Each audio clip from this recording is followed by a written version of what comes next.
علیہ وسلم اپنی امت کو پانی پلائیں گے، اور اپنی امت کو جو پانی پلائیں گے وہ اتنا خوبصورت، اتنا بڑا پانی کا پیالہ ہوگا، دودھ سے زیادہ سفید وہ پانی ہوگا، شہد سے زیادہ شیریں وہ پانی ہوگا، اتنا لذیذ ہوگا، اس کے اندر سونٹ کی خوشبو ہوگی، اور وہ اتنا لذیذ پانی ہوگا کہ جب انسان ایک مرتبہ اس پانی کا پیالہ پی لے گا تو جنت کے میں جانے کے بعد تک اس کو پیاس نہیں لگے گی۔ تو دوستوں یہ بہت بڑی ایک حدیث ہے جس کے بارے میں آپ کو آگے اور ایکسپلین کر رہی ہوں کہ جب یہ پیالہ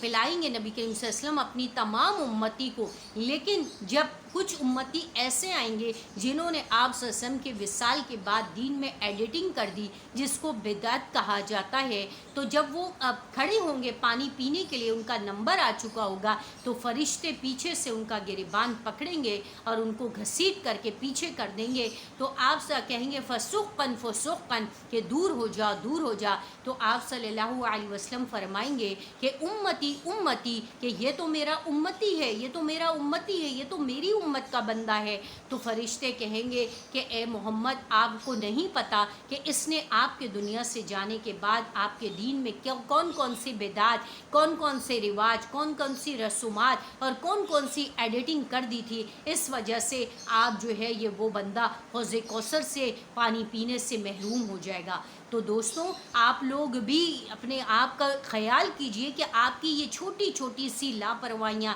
چھوٹی چھوٹی سی انجوائمنٹ کہیں بدعت تو نہیں ہے، کہیں بدعت تو کنسیڈریشن میں نہیں آ رہی ہے، کہیں آپ انوالنٹری آپ کہیں بدعت تو نہیں کر رہے ہیں، کہیں آپ سے بدعت تو نہیں ہو رہی ہے وداؤٹ کسی انٹینشن کے۔ تو اس بات کا بہت خیال کیجئے گا۔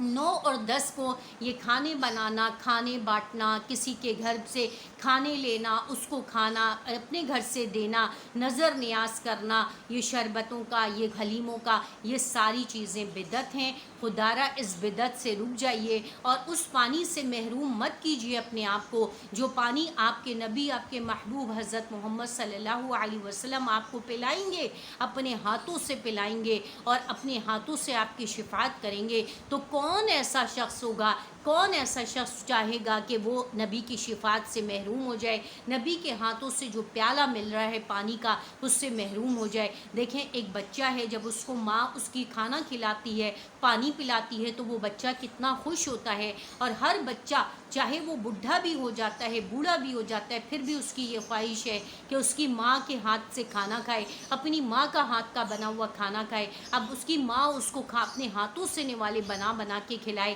تو وہ کتنا بچے کو اچھا لگتا ہے، خوش ہوتا ہے۔ تو اسی طرح ہمارے نبی، ہمارے پیغمبر، ہمارے محبوب حضرت محمد صلی اللہ علیہ وسلم بھی ہمارے لیے اس سے بڑھ کر ہیں، اس سے بڑھ کر ہیں۔ تو آپ اور ہم میں سے کون یہ چاہے گا کہ ہم ان کے ہاتھوں سے پیالہ نہ پئیں اور ہم دور کر دیے جائیں؟ تو ہم دور جب نہیں ہو سکتے جب ہم ان کے دین پر 100% عمل کریں گے۔ دین میں انہوں نے ایسا کچھ بھی نہیں کہا، ایسا کچھ بھی نہیں ہوا، نہ ان کے دور میں ہوا، نہ ان کے بعد ان کے فالوور صحابہ اکرام رضوان اللہ اجمعین کے دور میں ہوا۔ تو خدا را آپ لوگ بھی ایسا کام نہ کیجئے، اپنے آپ کو شفاعت سے اور اپنے آپ کو اس پیالے سے جو آپ کو پیاس نہیں لگائے گا، جو اتنا لذیذ پیالہ ہوگا، اس کی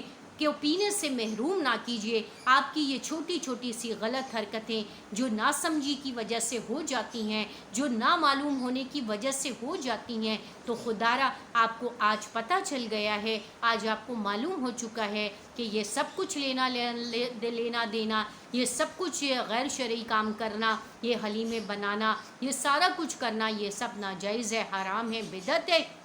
چاہے آپ بغیر کسی نیت کے کر رہے ہیں، چاہے مسجد کے امام کو دے دیں، چاہے مدارس کے بچوں کو دے دیں، چاہے کسی غریب ڈیزرونگ پرسن کو دے دیں، چاہے کسی نیبر اور فیملی میں دیں، لیکن اس دن ان پرٹیکولر ڈیز میں دینا لینا جائز نہیں ہے۔ جو کچھ بھی بنانا ہے، کرنا ہے، وہ اپنے گھر میں رکھنا ہے، کوئی ایسا غیر شرعی کام نہیں کرنا جس سے اللہ کی ناراضگی ہو اور رسول اللہ صلی اللہ علیہ وسلم کی شفاعت سے محروم ہو، اور آپ اس پانی سے بھی محروم ہو جائیں جو آپ صلی اللہ علیہ وسلم حوض کوثر پر قیامت کے دن آپ کو پلا رہے ہوں گے۔ تو خدا را غلطی سے بھی ایسا کام نہ کیجیے گا، اور اپنا اور اپنے اطراف کے لوگوں کو ان چیزوں سے روکیے گا اور ان کے لیے بھی دعا کیجیے گا کہ اللہ ان کو بھی ہدایت دے۔ اپنا بہت سا خیال رکھیے گا۔ 9-10 محرم کی وجہ سے نیٹ ورک بند ہونے کی وجہ سے ویڈیو اپلوڈ نہیں ہوں گی، تو اس لیے انشاءاللہ 11 محرم الحرام کو ویڈیو جو ہے ایک نئے ٹاپک کے ساتھ آئے گی، اور ایک نیا آپ کو بتائیں گے، ایک ٹاپک ہوگا جس کے بارے میں آپ کو بتائیں گے۔ دوسری بات یہ ہے کہ ان دنوں کو عبادت کے ساتھ گزاریے گا، اپنی فیملی کے ساتھ گزاریے گا، بہت اچھے سے گزاریے گا۔ یہ موقع آپ کو ملا ہے، آپ اپنی فیملی سے جڑیے، بات چیت کریے، ان کے ساتھ ٹائم اسپینڈ کیجیے، ان کے ساتھ مل کے ان کی ہیلپ کیجیے، روزے رکھیے، عبادت کیجیے، تہجد پڑھیے، اور پھر اپنے آپ کو بہت خوش کیجیے، اور آپ خوش رہیں گے۔ اپنے دسترخوان کو اپنے لیے وسیع کیجیے، ٹھیک ہے؟ اسی کے ساتھ مجھے اجازت دیجیے۔ وآخر دعوانا الحمدللہ رب العالمین۔ السلام علیکم ورحمۃ اللہ وبرکاتہ۔